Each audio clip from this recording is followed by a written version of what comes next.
Everyone, कैसे हैं आप सब। मैं सपना स्वागत करती हूं आपका हमारे अपने यूट्यूब चैनल सपना स्टडी एकेडमी में।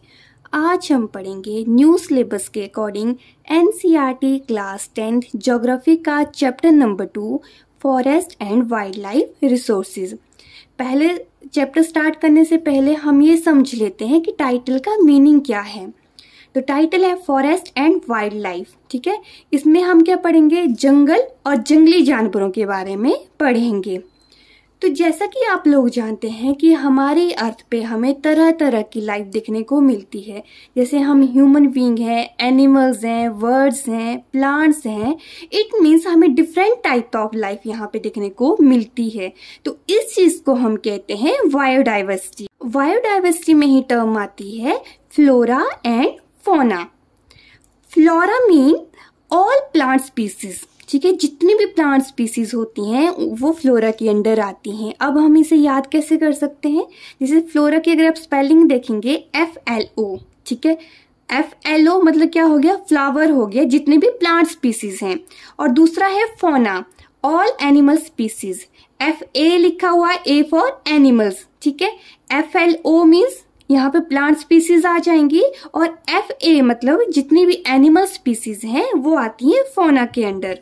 अगर हम इंडिया में फ्लोरा और फौना की कंडीशंस की बात करें तो इंडिया में हमें जो बायोडाइवर्सिटी दिखने को मिलती है वो उस वजह से इंडिया रिचेस्ट कंट्री माना गया है।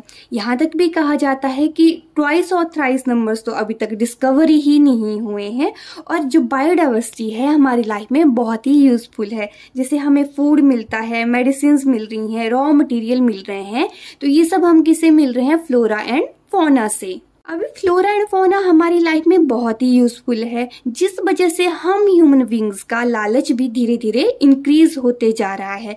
हम क्या कर रहे हैं, फॉरेस्ट और वाइल्ड लाइफ को पूरी तरह से डिस्ट्रॉय करने में लगे हुए हैं। अगर हमने एक अच्छी लाइफ जीनी है तो उसके लिए बहुत ही जरूरी है कि हम इन सबको कंजर्व करके रख सकें। तो कंजर्व करने से क्या होगा, जितना भी हमारा इकोलॉजिकल डाइवर्सिटी है वो बैलेंस रहेगी। हमारा जो लाइफ सपोर्ट सिस्टम है, जैसे हमें जो एयर मिल रही है, वाटर मिल रही है, सॉइल मिल रही है, वो सब भी सेफ रहेंगे। नेक्स्ट पॉइंट है, अभी मान लीजिए कि आपने पूरी तरह से टाइगर्स को फिनिश कर दिया, तो आगे जो हमारी फ्यूचर वाली जनरेशन है वो कैसे टाइगर को देख पाएगी। हमें तो वहां पे किसी भी तरह के टाइगर्स दिखने को ही नहीं मिलेंगे। तो इसी जेनेटिक डाइवर्सिटी को प्रोटेक्ट करने के लिए भी हमें प्लांट्स और वाइल्ड लाइफ को प्रोटेक्ट करना चाहिए। हमारे साथ साथ गवर्नमेंट ने भी ऐसे बहुत से स्टेप्स उठाए हैं फॉरेस्ट और वाइल्ड लाइफ को कंजर्व करने के लिए। सबसे पहले हम बात करेंगे वर्ल्ड लाइफ प्रोटेक्शन एक्ट 1972। इसमें क्या हुआ था कि जितने भी एनिमल्स के हैबिटेट हैं उन्हें प्रोटेक्शन दी गई थी। हैबिटेट क्या होते हैं, जहाँ पे एनिमल्स रहते हैं, उन सब की लिस्ट बनाएगी। जैसे कोई एनिमल्स हैं धीरे धीरे खत्म हो रहे हैं तो उनकी लिस्ट बनाएगी और उन्हें पब्लिश किया गया कि इनका शिकार नहीं करना है। जो एंडेंजर्ड स्पीसीज हैं, जो धीरे धीरे स्पीसीज खत्म हो रही हैं, उनके शिकार पे भी रोक लगी। बहुत से ज्यादा नेशनल पार्क्स बने, वाइल्ड लाइफ सेंचुरीज बनी जिसमें इन सबको रखा जाता था। फिर अलग अलग से अलग, जैसे बटरफ्लाई होगी, अलग अलग से स्पीसीज को कैटेगराइज किया गया। तो 1991 में for the first time protected species में प्लांट्स को भी ऐड किया गया, ठीक है, जिसमें 6 प्लांट स्पीसीज को इसमें 1991 में ऐड किया गया था। स्पेशल एनिमल्स को प्रोटेक्ट करने के लिए अलग अलग से प्रोजेक्ट भी बनाए गए। जैसे टाइगर को प्रोटेक्ट करने के लिए tiger project, Indian crocodile, black buck, snow leopard, Asian lion, rhinoceros, इन सब को प्रोटेक्ट करने के लिए भी प्रोजेक्ट बनाए गए थे। तो इस चैप्टर में हम प्रोजेक्ट टाइगर के बारे में पढ़ेंगे। तो प्रोजेक्ट टाइगर क्या था, जैसे धीरे धीरे जो टाइगर हैं उनकी जनसंख्या कम हो रही है, तो उसी चीज को बचाने के लिए प्रोजेक्ट टाइगर को लॉन्च किया गया था। अगर हम नंबर्स की बात करें तो 1870 में लगभग हमारे पास 55,000 टाइगर्स थे, लेकिन 1970 तक पहुंचते पहुंचते इनकी संख्या कितनी रहेगी, 1827। आप इस गैप को अच्छी से देख सकते हैं। अभी इनके रीजंस क्या क्या हैं, जितने भी जंगल हैं धीरे धीरे खत्म होने लगे, जो टाइगर के वोन और स्किन होती है वो बहुत अच्छी होती है, तो इसका भी व्यापार होने लगा। और साथ में जो टाइगर खाएगा, जो उसके प्रे होते हैं, अगर उनकी डिप्लेशन होगी तो ऑटोमेटिकली जो टाइगर है वो भी डिप्लेट होना स्टार्ट हो जाएंगे। और लास्ट है ह्यूमन पॉपुलेशन। जितनी ज्यादा से ज्यादा जो पॉपुलेशन है इंक्रीज हो रही है, तो उसके साथ ही हमारी जो नीड्स हैं वो भी इंक्रीज होंगी। तो अपनी नीड्स को पूरा करने के लिए भी हम वाइल्ड लाइफ को खत्म कर रहे हैं। तो इसी प्रोजेक्ट टाइगर के अंडर कई सेंचुरीज और नेशनल पार्क बने, जिसमें मानस टाइगर रिजर्व जो असम में है, सुंदरवन नेशनल पार्क जो वेस्ट बंगाल में है, बांधवगढ़ नेशनल पार्क मध्य प्रदेश और Sariska wild life sanctuary Rajasthan में, यहाँ पे अलग अलग से नेशनल पार्क बनाए गए। और जब से ये प्रोजेक्ट टाइगर स्टार्ट हुआ है उसके बाद से जो टाइगर के नंबर हैं उनमें थोड़ा सा इंक्रीमेंट भी देखने को मिला है। दोस्तों, अगर हम नोट्स की बात करें तो आई सजेस्ट कि मेरे साथ साथ आप भी अपने अपने नोट्स बनाइए, ताकि आपको लर्निंग में ये काफी हेल्पफुल रहे। और मुझे नहीं लगता है कि इसके अलावा आपको कहीं और से कुछ भी नोट्स देखने की जरूरत है। अगर आप इन्हीं नोट्स को आगे पढ़ते जाएंगे तो जो क्लास 10 के स्टूडेंट हैं उनके लिए भी एग्जाम में बहुत अच्छा रहेगा, वो अच्छी तरह से परफॉर्म कर पाएंगे। और जो लोग कॉम्पिटिटिव एग्जाम्स की तैयारी कर रहे हैं उनके लिए तो एनसीईआरटी बहुत ही यूजफुल है। तो आई सजेस्ट, मैं सभी को सजेस्ट करना चाहती हूँ कि जितने भी लोग हैं साथ साथ में नोट्स को बनाते रहिए। चलिए वापस से टॉपिक पे आते हैं। आगे हम पढ़ेंगे क्लासिफिकेशन ऑफ फॉरेस्ट। तो फॉरेस्ट को 3 तरह से क्लासिफाई किया हुआ है, रिजर्व फॉरेस्ट, प्रोटेक्टेड फॉरेस्ट और थर्ड है अनक्लास्ड फॉरेस्ट।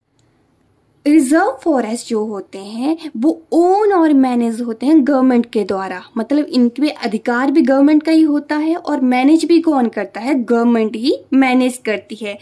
प्रोटेक्टेड फॉरेस्ट को भी ओन और मैनेज दोनों गवर्नमेंट करती है। लेकिन जो अनक्लास्ड फॉरेस्ट होते हैं, ये जो ओन, इन पे अधिकार गवर्नमेंट का भी हो सकता है या फिर कोई प्राइवेट कम्युनिटी है, ये इंडिविजुअल है, ये दोनों साइड से ओन और मैनेज हो सकते हैं। जैसे फॉर एग्जांपल, जैसे कि नॉर्थ ईस्ट में ऐसे बहुत से फॉरेस्ट हमें देखने को मिलते हैं जिन पे किसी एक प्राइवेट कम्युनिटी का अधिकार होता है, वो उन्हें कंजर्व करके भी रखते हैं, लेकिन अपने रिसोर्सेज को पूरा करने के लिए जो उनकी डेली की नीड होती है वो रिसोर्सेज वहां से यूज कर सकते हैं।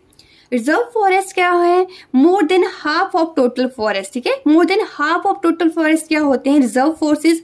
1/3 क्या है, प्रोटेक्टेड फॉरेस्ट है। और जितने भी अदर फॉरेस्ट और वेस्टलैंड जो बच जाते हैं वो आते हैं अनक्लास्ड फॉरेस्ट के अंडर, ठीक है। रिजर्व फोर्सेस में किसी भी तरह की ह्यूमन एक्टिविटीज अलाउ नहीं होती, यहाँ पे किसी भी तरह के लोग हैं नहीं जा सकते हैं। लेकिन प्रोटेक्टेड फॉरेस्ट में जो लोकल पीपल होते हैं उन्हें वहां पे जाना अलाउड होता है।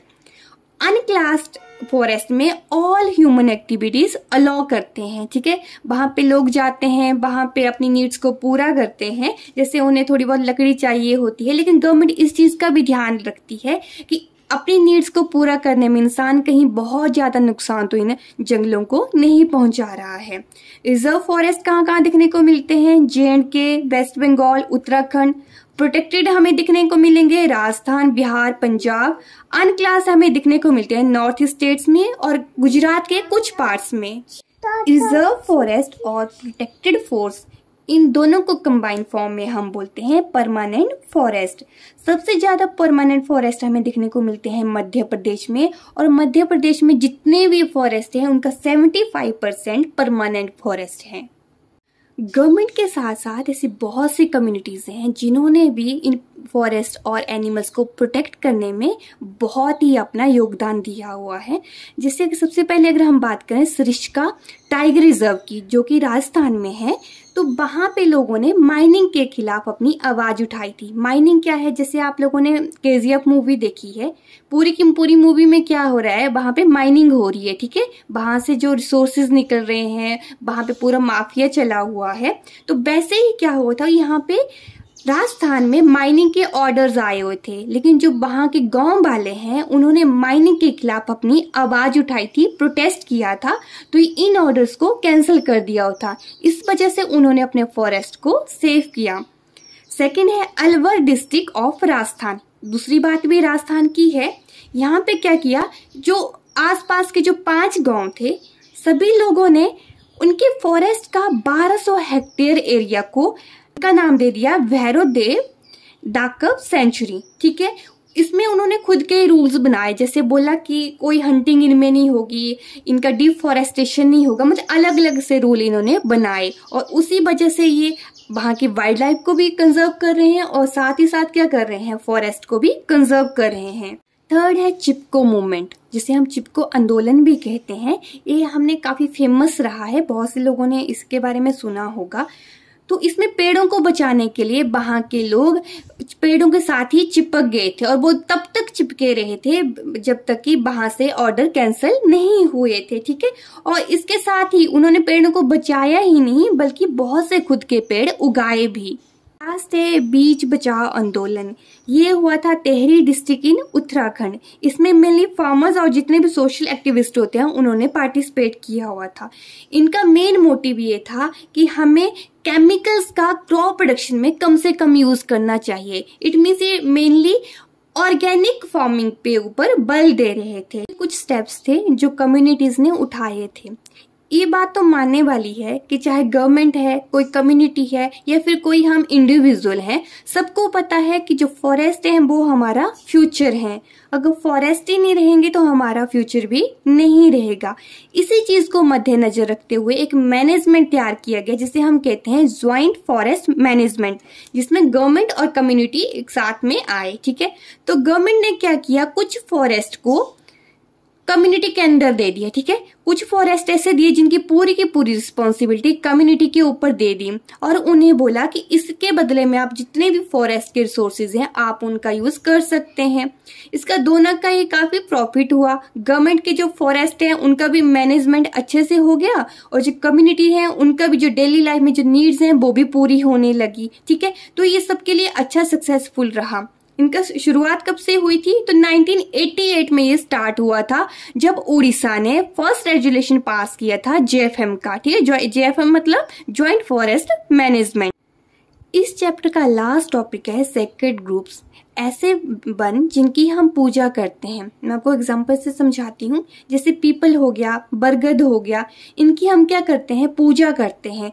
जब इसे हम पवित्र मानते हैं तो जाहिर से बात है इन्हें हम काटेंगे भी नहीं। इसके साथ ही जैसे और जानवर भी होते हैं, जैसे पशु हैं, गाय है, ठीक है, इनकी हम पूजा करते हैं। गाय को भी हम नहीं मारते हैं। या फिर जैसे आपने देखा है कि जैसे हनुमान का मंदिर है, वहां पे हमने बहुत सारे मंकी देखे हुए हैं, तो हम क्या बोलते हैं, उन्हें भी जाके प्रणाम करते हैं मंकी को। तो इन सब चीजों को हम क्या करते हैं, पवित्र मानते हैं। ठीक है, पवित्र मानते हैं तो इन्हें हम, इनके लिए हम थोड़ा सा प्रोटेक्टिव रहते हैं चीजों के लिए। तो इन्हीं सब हम चीजों को हम क्या कहते हैं, सेक्रेड ग्रुप्स कहते हैं। अभी जैसे जो ट्राइब है उड़ीसा और बिहार के, वो जो मैंगो ट्री है, आम के पेड़ की पूजा करते हैं। टेमराइंड जो इमली होती है उसकी भी पूजा करते हैं। जो बिश्नोई एक कम्युनिटी है वो ब्लैक बग की पूजा करते हैं, पिकॉक की पूजा करते हैं। इन्हें अपने देवता की तरह ये लोग पूजते हैं।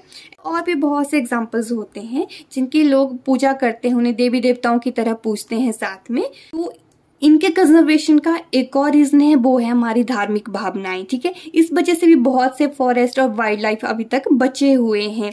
मेरा खुद का ये मानना है कि अगर हम फॉरेस्ट और वाइल्ड लाइफ पे कुछ कर नहीं सकते हैं तो इन्हें डिस्ट्रॉय भी नहीं करना चाहिए। जैसे आपका हर एक बर्थडे पे अगर आप एक प्लांट लगाएंगे तो सोचिए आप जितना साल जिएंगे, हमारी जो कंट्रीब्यूशन होगी उसमें हम कितने प्लांट्स दे सकते हैं। ऐसे छोटी छोटी चीजों से हम जो पूरा एनवायरमेंटल बैलेंस है उसे हम सेव करके रख सकते हैं। इसी के साथ ही हमारा ये चैप्टर भी यहीं पे फिनिश होता है। आई होप आपने ये चैप्टर बहुत अच्छे से समझ लिया है। मिलेंगे नेक्स्ट वीडियो में नेक्स्ट चैप्टर के साथ। तब तक के लिए thank you and please do like, share and subscribe to my YouTube channel.